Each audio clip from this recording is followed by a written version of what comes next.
What up, everybody? This is Brett here today, bringing you another movie review, but this time I'm bringing you a double dose of the movie review. We're going to be reviewing two movies, both set in post-apocalyptic United States, I think. And the first one is The Book of Eli, and then the other one is Mad Max Fury Road. And of course, like, subscribe, comment down below what movie you want me to watch. But let's get started first with The Book of Eli. Book of Eli is a kind of like a nuclear thing. You could argue, because of course we're going to be, the way this is going to work, we're going to talk about both movies and then compare the two. The Book of Eli is like probably maybe a decade after a post-apocalyptic, maybe less than that, nuclear threat that went off. And it really just shows how, like, the tribalism in the U.S. is bad, like, how bad it is during that time. And how, like, basically people with any sort of knowledge or power use it to their advantage to take control of everything. And basically, it's this man, Denzel Washington, plays the main character. His name's Eli. And it's his job to get this book from one end of the country to the other end of the country. He's going from east to west coast. West coast being Alcatraz. The prison off of the prison camp island prison in California is where he's bringing it. And he's walking the whole distance. The man is blind the whole time. And along the way, you run into his journey that he has to go through and people that he meets. And while obviously people try to take his book, try to kill him multiple times, it doesn't really happen. Well, every night he reads the book that he's carrying every night, and he reads it and he reads it and he reads it.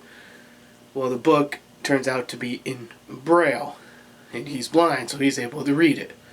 So, he meets a female companion. Mila Kunis plays the female companion, and they're walking along the way. Well, the people where he meets Mila, meets the female character, they want him. They want the book because, like I said, in this world, knowledge is power, and King, in that book, possesses that power. And with Mila being from that town, they're going to try to get her in the book back. And that is one thing that he can't let happen, is the book. He could care less really about the girl, but he can't let the book be taken. And that to me is a cool aspect of the movie, is that this whole time he's trying to shoo this girl away, but because they want, the people from her town want his book, they're after him. So basically what happens is they end up at this old farmhouse, Denzel and Mila, and they meet this farm family and everything, and basically the bad guys from the town come, shoot up this whole area, whatever, shoot Denzel's character. He doesn't die. Mila gets captured, is able to somehow steal, it shows that she's able to overtake the three people in the vehicle, kill off the other two, and she drives away. And they don't go after her, the bad guy doesn't go after her because he has the book. And at the time he doesn't know that it's in Braille. So Mila finds Eli, picks him up, and they drive all the way to the Golden Gate Bridge where it's now blown up, so now they have to rowboat the rest of the way, and they do, and they get to the prison, and he goes, I don't have the book, but listen to me, I've read it every day. And he knew every verse of everything from the Bible. And at the meantime, the bad guy's sitting there, and he's just freaking out. He's like, "Argh!" Because he can't read the book. You know what I mean? He can't read it. So they get the blind woman, and she says, I can't read Braille, and spits in his face because he's a bad guy. He's treated everybody like shit for the last, I don't know, how many years this setting's been happening. So Eli reads the book, And then they write the book, and everything. It's the James Bible, and they put it up on the shelf, and then he basically is allowed to die at that point, and he does, and Mila takes on his role of being like the balance of good versus evil. Now, let's talk about Mad Max. Mad Max, also post-apocalyptic, way worse conditions. Bunch of tribes all over the place. You got just crazy people all over the place. You got Max. He gets taken by the War Boys and their leader, the dude who's got to breathe through a mask, basically like Bane, but he does it to live, not to be a supervillain. He's just an asshole and is already a supervillain to begin with. And then you meet the woman character. She's got a robot arm, by the way. That's pretty sick. She's got a robot arm. And she's a truck driver. She drives a truck for them to go there and back and everything. So they get on, and at the same time, she takes some War Boys to protect her, but comes to find out she's actually bringing the women, the breedable women, quote unquote, as what they say in the movie, bringing them to a paradise where they don't have to deal with all this. And at the same time, Mad Max is taken by the War Boys, and they're using his blood to keep people alive. And that's basically what they did, is they hooked him up to a machine to keep his war boy alive. Well, basically what happens is it's a giant chase, and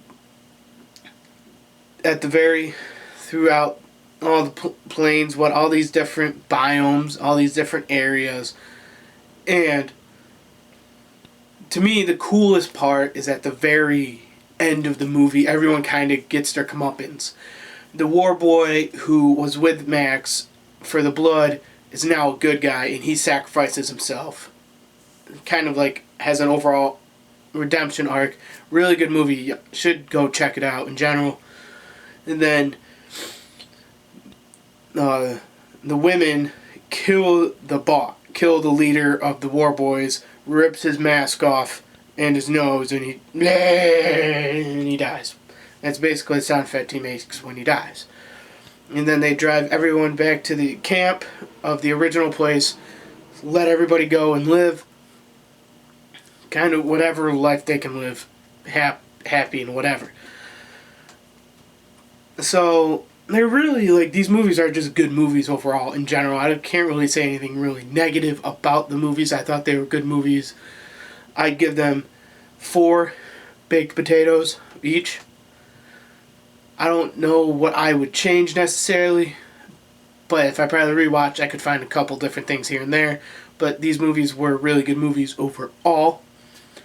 And now let's compare the two. I think the Book of Eli, you could say, took place before Mad Max, because they're both due to nuclear holocaust, and you already see the mad power taking effect in the Book of Eli. That's clearly shown in Mad Max. You could say this all led up to that moment. And to me, that's kind of cool that you can tie in these movies without necessarily tying in these movies or even saying they're in the same universe. That's my only thing. That's what I thought was cool. Like, these movies are basically very similar in their environment post-nuclear apocalyptic life. So that's what I think of these two movies.